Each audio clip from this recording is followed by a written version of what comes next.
Ek het nou groot geword met skaapstertjies eet. Julle, daar is nie 'n lekkerder ding as 'n skaapstertjie nie. Nou daar's verskillend as jy kan lamstertjies eet, maar dit bietjie baie vet aan. Maar die regte stert wat jy nou soek, is daai vetstert wat hulle nou die vet van afgesny het en dan het jy nou net dat jy nou daai stukkie met die vleis aan.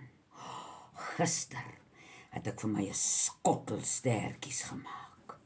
En wat vir my so lekker is aan skaapstertjies is, jy eet hom met 'n knipmes.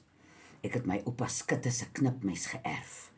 Julle en as ek daai knipmesie uithaal en jy voorsien daai stertjies, hy eet so stadig, want jy eet nou eers die vleis, jy's nou honger en dan begin jy nou die beentjies een vir een voorsien.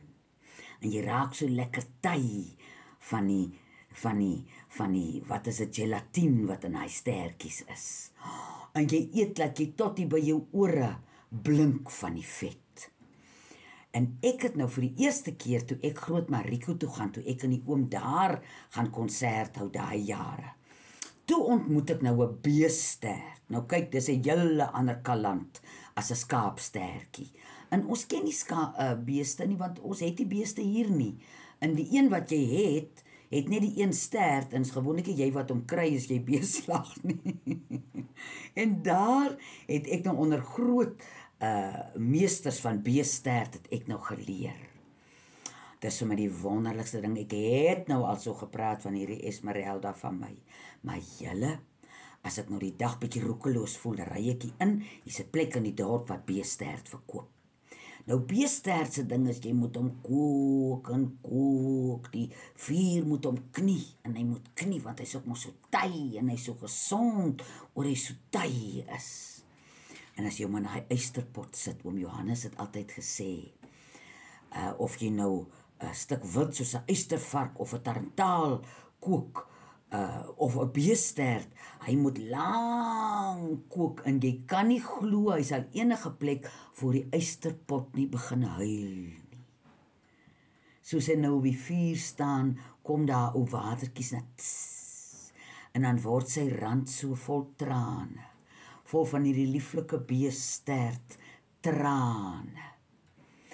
En so meer die trane kom, hoe meer weet jy nou raak hy al hoe regter, En dit laat my nou sommer dink aan Breitenbach sê, die eysterkoei moet sweet. Nou dis 'n hele ander koei wat hier moet sweet. En hoe jy hom, dan sit ek om die hele dag op die vuur. Vandag bly die beestert daar, en môreoggend maak ek net weer vuur onder hom, maar staan hy weer heel dag daar. Sit ek nou my aardappels by, en my eie kom nou sommer eerste by. En net sout en peper, ek hou nie van baie makajalas met hom nie. En as jy so in hom inkyk, elke keer as jy inkyk, dan is hy nog 'n stuk tyer. En as jy so met jou houtlepel so deur hom roer, julle, jou speekselkliere, die spoeg spring soms so op in jou wange, want jy weet in die tyd dat jy hom eet. En as hy op sy lekker saam met 'n bietjie patat, wat jy bietjie heuning bygesit het, en semp. Ek het groot geword met semp. En toe ek en oom Johannes nou hier op Teefontein begin bly, toe kom ek agter hy's net so lief vir semp.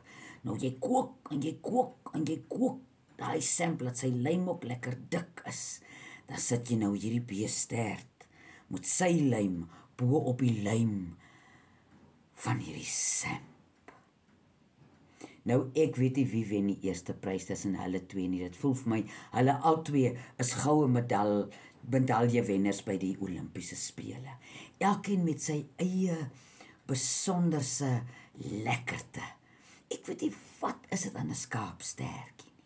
Wat is dit daai, en jy moet hom, ek sit hom in die oond, en dan sit ek nou, wat is hy blinkpapier so oor hom, dat hy net aan hy watertjie so, dat hy sag is, en dan op 'n tyd haal ek nou sy bedekking af, laat hy nou kan krakerig word, maar nie te krakerig nie, want dan is hy hard om te kou.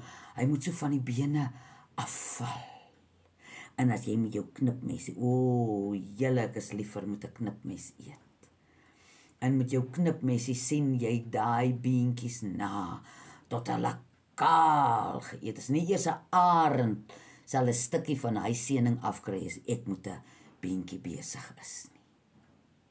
So tussen die vetstertjies van die skaap en die beestert gaan ek myself nou hierdie winter keer op keer treat, dat ek myself tai